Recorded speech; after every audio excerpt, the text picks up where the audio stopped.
எழுதணும், எதில் கையெழுத்து போடணும், எதில் போட்டோ ஓட்டணும், என்னன்னு இதில் விளக்கம் தெரிஞ்சு நாங்கள் எழுதுற மாரி இருக்கிறோமா? எதனா ஒன்று தப்பா போனால் கூட நாங்கள் செத்து போன மாரி அர்த்தம். அப்போ செத்து போனாங்க போய் எங்களுக்கு வரலையே நாங்கள் எங்கே போய் யாரை பிடிச்சி இது நாங்கள் திருப்பி நாங்கள் வாங்க முடியும்? இது எழுதினவங்க, இதை கொடுத்தவங்க, இதுக்கு ஊர் கிராமத்துக்கு போட்டு இது விளக்கணும்னு தெரிஞ்சவங்கள நீங்கள் யாரும் ஆள் போட்டுனா எழுதணும். நாங்கள் தெரியாதவங்க எங்கே எடுத்து நாளே எடுத்து இசுக்கை காட்டு எரியுது. யாரா போய் தெரிஞ்சவங்களை கேட்டாக்கா எங்க முடியாதுன்றாங்க.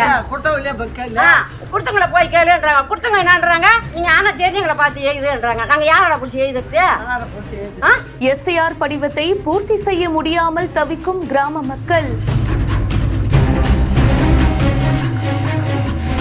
எஸ்ஐஆர் அப்படின்னா ஸ்பெஷல் இன்டென்சிவ் ரிவிஷன், அதாவது சிறப்பு தீவிர திருத்தம். வாக்காளர்கள் பட்டியல்ல இருக்கிற பிழைகளை நீக்கி புதுசா வாக்காளர்களை சேர்க்கிறது தேர்தல் ஆணையத்தோட வேலைங்க. சோ இந்த வருஷம் அதை தேர்தல் ஆணையம் ரொம்ப தீவிரப்படுத்தி இருக்காங்க. பல வருஷங்கள் காரணமா வேலை, கல்வி, சோ இதனால நிறைய பேர் வீடு மாறுறதுக்கான சான்சஸ்லாம் அதிகமா இருக்கும் இல்லையா? சோ ஒரே பேர் பல தொகுதிகள்ல இருக்கும். அண்ட் சில பேர் இறந்து போயிருப்பாங்க. ஆனா அவங்களுடைய பேர் வாக்காளர் பட்டியல்ல இருக்கும். சோ போலி வாக்குகள் இடப்படும் சூழலை இது உருவாக்க கூடும். சோ இத கம்ப்ளீட்டா கம்மி பண்ணணும் அப்படின்னு சொல்லிட்டு தேர்தல் ஆணையம் இந்த புது விஷயத்தை கொண்டு வந்திருக்காங்க. சோ இதுபடி பார்க்கும்போது BLO ஒவ்வொருத்தவங்களோட வீட்டுக்கு போயிட்டு இந்த படிவத்தை கொடுத்து ஃபில் பண்ணிட்டு மறுபடியும் அந்த படிவத்தை திரும்ப பெறுவாங்க. இங்க என்ன நடந்திருக்குன்னா, திருவண்ணாமலையில 2 பாட்டிங்க ரொம்ப புலம்புறாங்க. ஏன்னா இந்த படிவத்தை பூர்த்தி செய்யவே முடியலையா. இதுல ஒண்ணுமே எங்களுக்கு விளங்கலங்க. எங்க பேர் எழுதணும், எங்க கையெழுத்து போடணும், எங்க போட்டோ ஓட்டணும், இந்த மாதிரி எதுவுமே புரியல. சப்போஸ் நாங்க தப்பா பண்ணி கொடுத்துட்டோம் அப்படின்னா எங்களுடைய பேரையே நீக்கிடுவாங்க.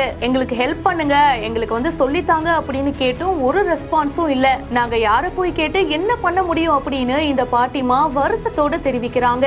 இந்த வீடியோ இப்ப சமூக வலைதளங்கள்ல வேகமா பரவிட்டு இருக்கு. இத பத்தி உங்களுடைய கருத்துக்களை கமெண்ட் செக்ஷன்ல சொல்லுங்க. இப்பவே பிஹைண்ட் ரூட்ஸ்க்கு ஃபாலோ பண்ணுங்க. இந்த வீடியோவை வழங்கியோர் Medway hospitals, GT holidays, Aalaya dhotis and shirts. மேலும் பல செய்திகளை உடனுக்குடன் தெரிஞ்சுக்க இப்பவே பிஹைண்ட் ரூட்ஸ் நியூஸ் வாட்ஸ்அப் சேனலுக்கு ஜாயின் பண்ணுங்க.